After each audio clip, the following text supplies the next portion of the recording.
اعوذ باللہ من الشیطان الرجیم سورۃ المؤمن آیت نمبر 51 بسم اللہ الرحمن الرحیم انا لننصر رسلنا بلا شبہ ہم اپنے رسولوں کی ضرور مدد کرتے ہیں والذین آمنوا اور ان لوگوں کی جو ایمان لائے فی الحیات الدنیا دنیا کی زندگی میں ویوم یقوم الاشہاد اور اس دن بھی جب گواہ کھڑے ہوں گے یوم لا ينفع الظالمین معذرتهم جس دن ظالموں کو ان کا عذر کرنا کوئی فائدہ نہیں دے گا وَلَهُمُ اللَّعْنَةُ اور انہی کے لیے لعنت ہے وَلَهُمْ سُوءُ الدَّارِ اور انہی کے لیے بدترین گھر ہے۔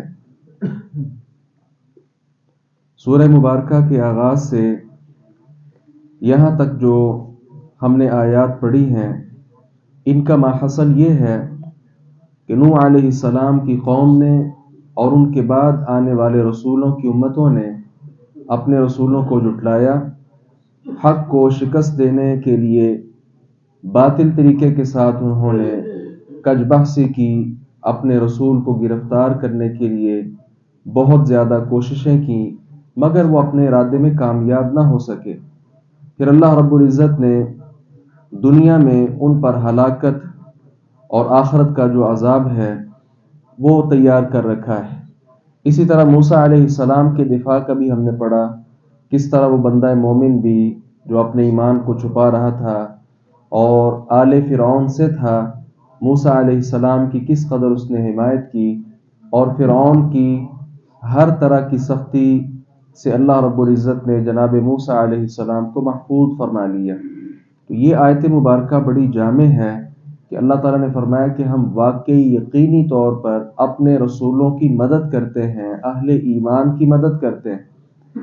یہاں سے کئی طرح کے اعتراضات ہیں، جو اصل اعتراض وہ یہ ہے کہ آیت میں ہے کہ ہم اپنے رسولوں کی مدد کرتے ہیں، جبکہ ہم دیکھتے ہیں کہ کئی انبیاء ایسے ہیں جن کو شہید تک کر دیا گیا اور ان کے ساتھ کیا کچھ نہیں کیا گیا۔ تو اگر اللہ نے فرمایا کہ ہم اپنے رسولوں کی مدد کرتے ہیں تو یہ کون سی مدد ہوئی؟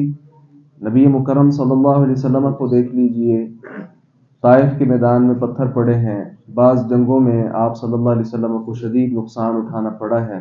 تو اگر اللہ تعالیٰ کی طرف سے نصرت تائید حاصل تھی تو پھر ایسا کیوں تھا؟ اس کے کئی جوابات مفسرین نے لکھے ہیں۔ ایک جواب یہ ہے کہ اللہ رب العزت کی سب سے بڑی نصرت یہ ہے کہ ان رسولوں میں سے سارے کے سارے رسول آدم سے لے کر نبی آخر الزماں تک جتنے پیغمبر ہیں سارے کے سارے حق پر رہے اور حق پر دنیا سے رخصت ہوئے۔ کتنے اور لوگ ہیں ایمان قبول کرتے ہیں، اسلام قبول کرتے ہیں، لیکن مرتد ہو جاتے ہیں، کافر ہو جاتے ہیں، کسی کی لالچ میں آ کر، مال کی لالچ میں آ کر، دیگر چیزوں کی لالچ میں آ کر اپنا سب کچھ چھوڑ دیتے ہیں۔ لیکن کیا کبھی کسی نے سنا کہ کسی نبی نے کسی سے پیسے لے کر اپنی نبوت کو چھوڑ دیا ہو، لالچ میں آ کر اپنی رسالت کو ترک کر دیا ہو، یا کسی خوبصورت عہدے میں آ کر یا کسی بہت زیادہ حسینہ کی لالچ میں اس نے رب تبارک و تعالیٰ کی طرف دعوت دینا ہی چھوڑ دی ہو؟ ایسا یہ دعویٰ ہے جس کا آج تک انکار نہیں کیا جا سکتا۔ خود نبی اکرم صلی اللہ علیہ وسلم کو دیکھ لیں، یہ کافر لوگ کیا کہتے تھے کہ یہ دعوت کا کام چھوڑ دیں، یہ جو چاہیں گے ہم ان کو دیں گے، حسینہ کے ساتھ نکاح کرنا چاہتے ہیں، سب سے خوبصورت لڑکی ہم پیش کریں گے، بہت بڑا منصب چاہیے، پورے مکے کی سرداری دیتے ہیں۔ یہ ساری باتیں کیا ہم جانتے نہیں؟ اس کے باوجود کیا نبی علیہ الصلوۃ والسلام نے دعوت کا کام چھوڑ دیا تھا؟ نہیں، یہ سب سے بڑی نصرت ہے، تائید ہے اللہ رب العزت کی جو انبیاء کرام علیہ السلام کے ساتھ رہے۔ اور دوسرا جواب اس کا یہ ہے کہ بڑے بڑے میادین میں ان انبیاء کا مقابلہ دنیاوی اعتبار سے کیا جا سکتا ہے، لیکن اصل مقابلہ جو دلیل کا مقابلہ ہوتا ہے وہ کوئی بھی نہ کر پایا۔ زیادہ لوگ کس کے پاس تھے؟ فرعون کے پاس۔ زیادہ قوت کس کے پاس تھی؟ فرعون کے پاس۔ جادوگر زیادہ کس کے پاس تھے؟ فرعون کے پاس۔ حکومت کس کی تھی؟ فرعون کی۔ سارا کچھ ہی فرعون کا تھا، لیکن دلیل کے میدان میں کیا فرعون جیت پایا تھا؟ نہیں۔ نمرود کو دیکھ لیں، کیا دلیل کے میدان میں جیت پایا؟ نہیں۔ پورے عرب کو دیکھ لیں، دلیل کے میدان میں کیا وہ جیت پایا؟ نہیں۔ تو دلیل اور بات کی قوت اور صلابت کے اعتبار سے انبیاء اور رسول علیہ السلام کی اللہ رب العزت تائید کرتا ہے۔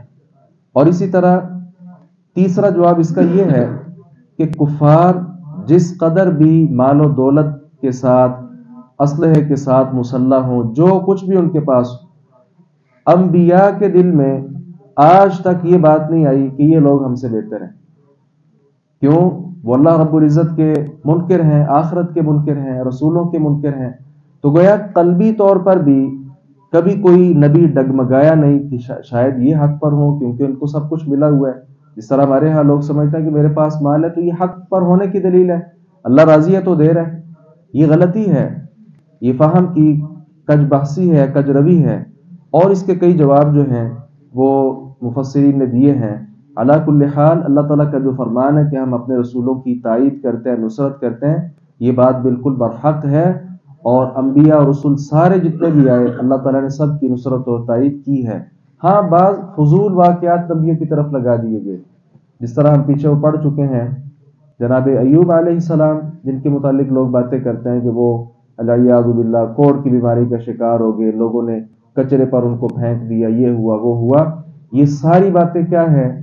حقیقت پر مبنی نہیں ہیں، کیونکہ انا لننصر رسولنا، یہ آیت مبارکہ بالکل واضح ہے۔ بعض لوگ باتیں کرتے ہیں کہ وہ جو یوسف علیہ السلام نے جب بات نہیں مانی تھی وہ امرات العزیز کی، تو اس نے ان کا منہ کالا کیا اور گدھے پر بٹھایا اور پورے شہر کا چکر لگایا۔ یہ بات کہاں ہے؟ اگر یہ بات درست ہو پھر تو آیت مبارکہ پر واقعی اعتراض آتے ہیں، یہ بات ہی درست نہیں۔ اکثر لوگ بیان کرتے ہیں جبکہ کسی تفسیر میں اس بات کا وجود ہی نہیں ہے۔ یہ غلط بات ہے جو یوسف علیہ السلام کی طرف منسوب کر دی گئی۔ یہ کیسے ہو سکتا ہے کہ ذلت کا سامنا، اس قدر ذلت کا سامنا سارے شہر کے سامنے کرنا پڑے، اور وہ بھی اللہ کے پیغمبر جناب یوسف علیہ السلام کو؟ یہ بات سوچی نہیں جا سکتی، لہذا یہ غلط بات کی جا رہی ہے۔ اور انبیاء کرام علیہ السلام کے بارے اس طرح کی جتنی باتیں وہ غلط، سب سے پہلے اس کی تحقیق کر لینی چاہیے کہ یہ واقعہ واقعی ثابت بھی ہے کہ نہیں۔